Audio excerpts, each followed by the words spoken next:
जय हिंद दोस्तों, स्वागत है आपका सनराइज क्लासेस में। और 76वें गणतंत्र दिवस की आपको बहुत बहुत हार्दिक शुभकामनाएं। आपका दिन अच्छा हो और ये साल बड़ी बेहतरीन तरीके से आपका गुजरे।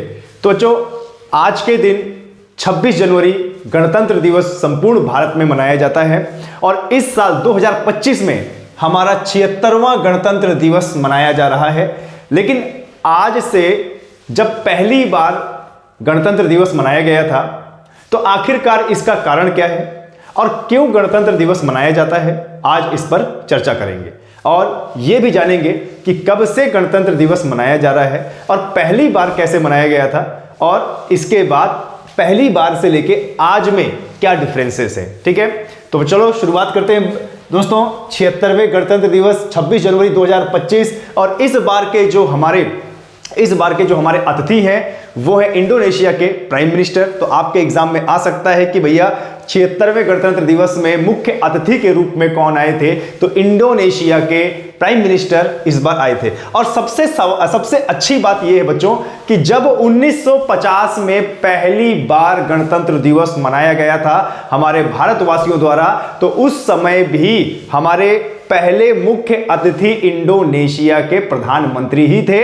और संयोग की बात है कि 2025 में भी हमारे अब आज के जो मुख्य अतिथि हैं वो भी हमारे इंडोनेशिया के प्रधानमंत्री ही हैं। लेकिन जान लेते हैं थोड़ा सा इतिहास जान लेते हैं कि आखिरकार कब से और क्यों मनाया जाता है गणतंत्र दिवस।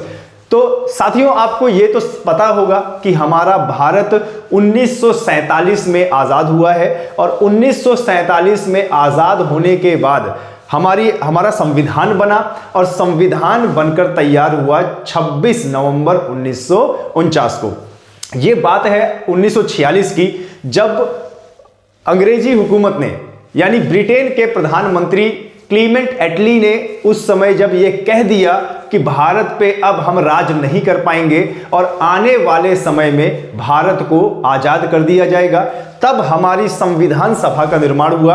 और जब हमारी संविधान सभा का निर्माण हुआ तो उस समय हमारे संपूर्ण भारत के प्रांतों से अलग अलग प्रतिनिधि, भारतीय प्रतिनिधि चुने गए और उनको जिम्मा दिया गया संविधान बनाने का। आखिरकार हमारा संविधान बना और आप जैसे देख रहे हैं कि संविधान सभा ने, सभी लोगों ने मिलकर आज का जो हमारा संविधान है इसको तैयार किया। और बाबा भीमराव अंबेडकर, जो कहे जाते हैं प्रारूप समिति के अध्यक्ष और भारतीय संविधान के जनक, इन्होंने 26 नवंबर 1949 को संविधान बनकर तैयार किया। और आपको बता दें, सबसे अजीब बात यह है कि जब 26 नवंबर 1949 को हमारा संविधान बनकर तैयार हुआ तो उसके 2 महीने बाद यानी 26 जनवरी 1950 को पूरे देश में लागू हुआ भारतीय संविधान। लेकिन ऐसा क्या कारण है कि जब 2 महीने पहले ही हमारा संविधान बन गया था तो ये 2 महीने क्यों रुका गया? आप यहां पर देख सकते हैं हमारे प्रारूप समिति के सभी अध्यक्ष हैं, बीच में बाबा भीमराव अंबेडकर हैं जो हमारे संविधान के जनक हैं। बात है 1930 की।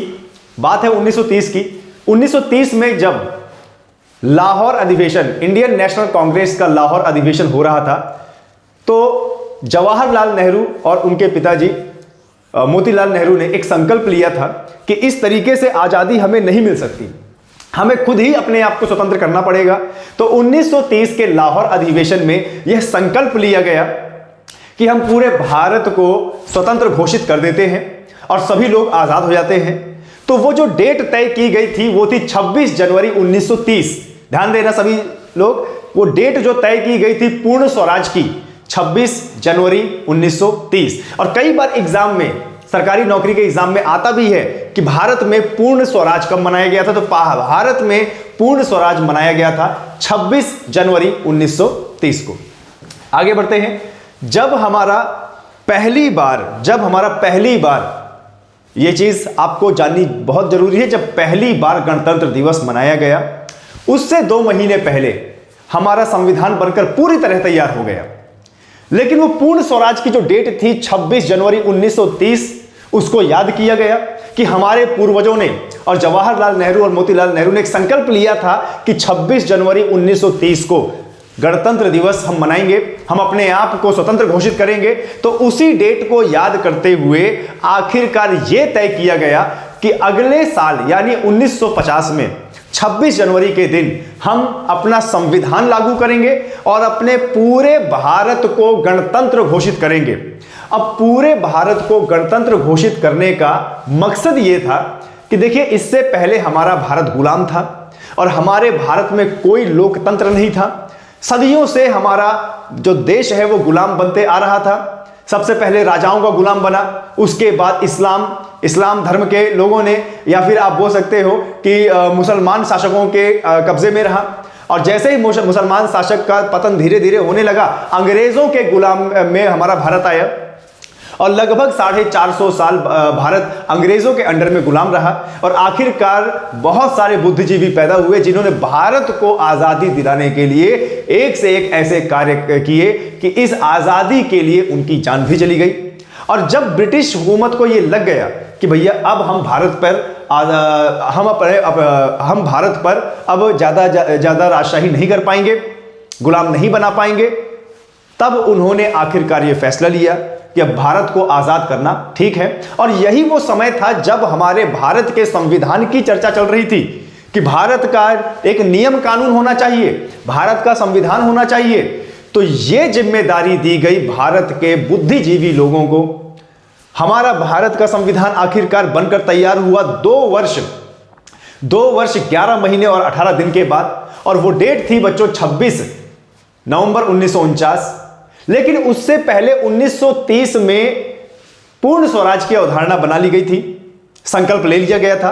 तो उसी डेट को याद करते हुए जब हमारा संविधान बनकर पहले ही तैयार हो गया, तो 2 महीने बाद उसकी डेट तय की गई कि संविधान 26 जनवरी 1950 को पूरी तरह से पूरे देश में लागू होगा और इसी दिन भारत को गणतंत्र घोषित भी किया जाएगा। अब गणतंत्र घोषित का मतलब क्या होता है?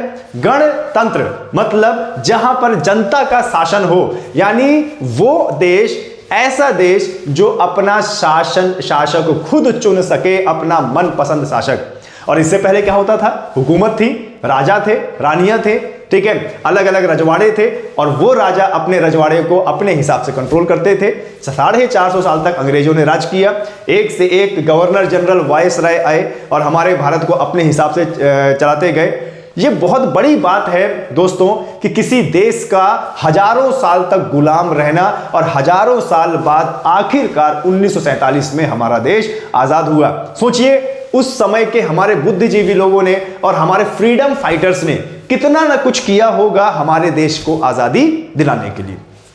आखिरकार वो दिन आ ही गया कि जब भारत को अपने आप को पूर्ण स्वराज घोषित करना था।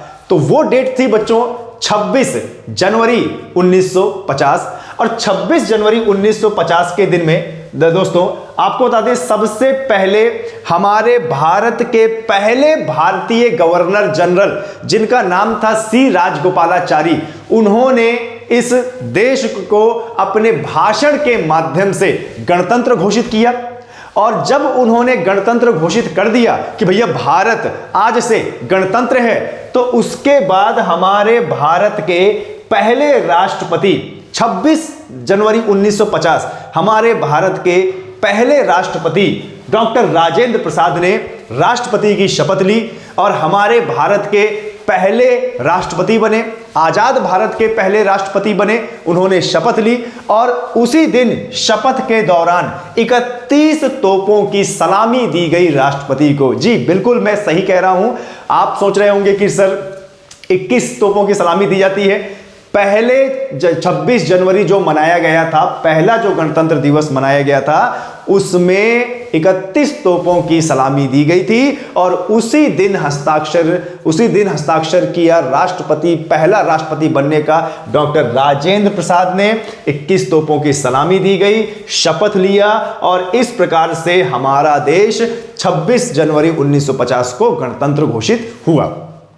और बच्चों आपको एक चीज बता दूं दोस्तों कि जो हमारा पहला गणतंत्र दिवस जब हुआ, तो गणतंत्र दिवस उस समय मनाया गया दोपहर के 2:30 बजे कि इसकी शुरुआत हुई और सबसे पहले हमारे डॉक्टर राजेंद्र प्रसाद राष्ट्रपति भवन से, इस पारंपरिक बग्घी से अपने राष्ट्रपति भवन से होते हुए कनॉट प्लेस तक गए और 4:30 बजे उस सभा में पहुंचे। और यह नोट करने वाली बात है कि हमारा पहला गणतंत्र दिवस राजपथ पर, यानी जिसको अब कर्तव्य पथ बोलते हैं, यहां नहीं मनाया गया था। यह मनाया गया था इरविन स्टेडियम, जिसको अब बोलते हैं मेजर ध्यानचंद स्टेडियम में। और लगातार 3 साल तक, लगातार 4 साल तक यह स्टेडियम में या रामलीला मैदान में या किसी न किसी मैदान में ही मनाया जाता था। 1954 की वो बात है जब हमारा गणतंत्र दिवस पहली बार राष्ट्रपति के भवन से लेकर इंडिया गेट के बीच में कर्तव्य पथ पर मनाया गया, जिसे पहले राजपथ भी कहते थे। तो उस समय हमारे जो राष्ट्रपति हैं डॉक्टर राजेंद्र प्रसाद इस बग्घी में और सजावट वाली इस बग्घी के साथ, सेना के साथ राष्ट्रपति भवन से कनॉट प्लेस पहुंचे थे। वहां पर उन्होंने राष्ट्रपति होने की शपथ ग्रहण किया और उसी समय, इनके शपथ ग्रहण से पहले, हमारे भारत के पहले गवर्नर जनरल सी राजगोपालाचारी ने देश को संबोधित किया और देश को गणतंत्र घोषित किया।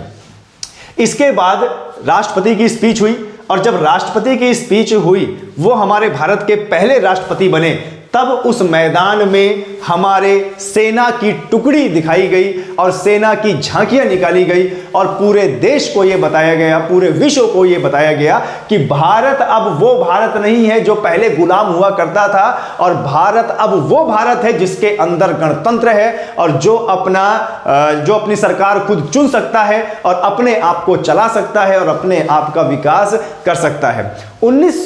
1950 की वो पहली झांकी जिसमें केवल और केवल भारतीय सेना की तीनों टुकड़ियों ने हिस्सा लिया था, इंडियन एयरफोर्स, इंडियन नेवी और इंडियन आर्मी ने। और आपको ये जानकर हैरानी होगी कि इसी समय हमारे इंडियन एयरफोर्स के 100 विमानों ने भी हिस्सा लिया था और पूरे विश्व को एक शौर्य और पराक्रम का संदेश दिया था कि अब भारत वो भारत नहीं है, अब भारत एक मजबूत भारत है।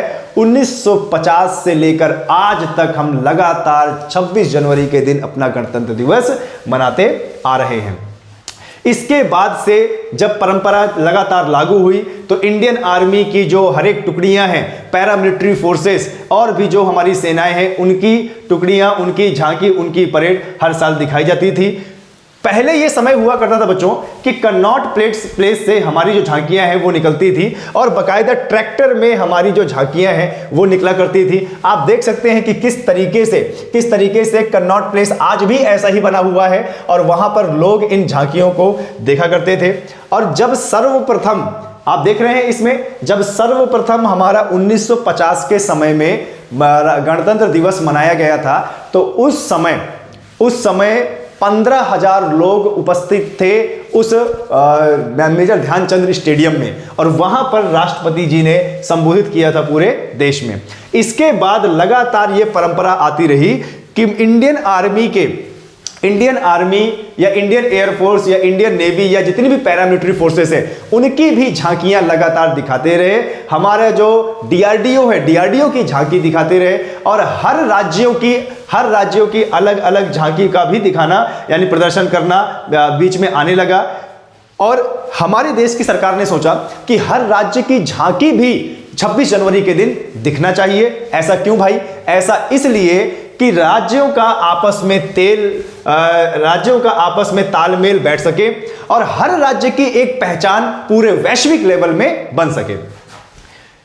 तो देख सकते हैं आप, जैसे संस्कृति मंत्रालय ने भी पिछली बार अपनी झांकी दिखाया था और पूरे विश्व को भारत की संस्कृति से अवगत कराया था। और इस प्रकार से देखिए जैसे जैसे समय बीतता गया महिलाओं को भी 26 जनवरी के कंटिंजेंट मार्च में लाया गया।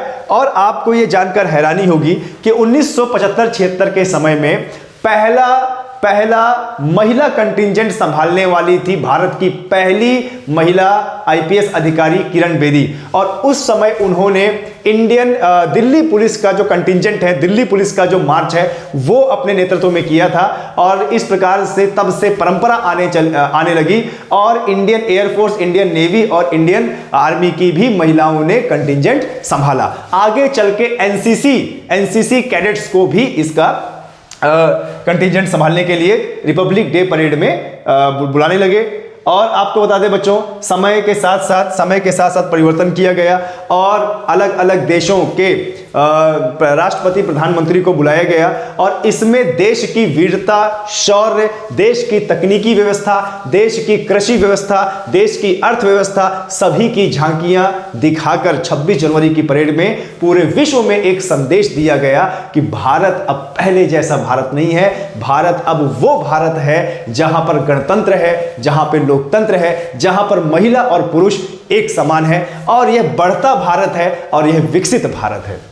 तो आप देख सकते हैं कि किस प्रकार से कंटिजेंट मार्च किया गया। दिल्ली पुलिस के जवान किस तरीके से कंटिजेंट मार्च कर रहे हैं और तब से लेके आज तक लगातार वीरता का, शौर्यता का, पराक्रम का संदेश देता आ रहा है भारत 26 जनवरी के दिन।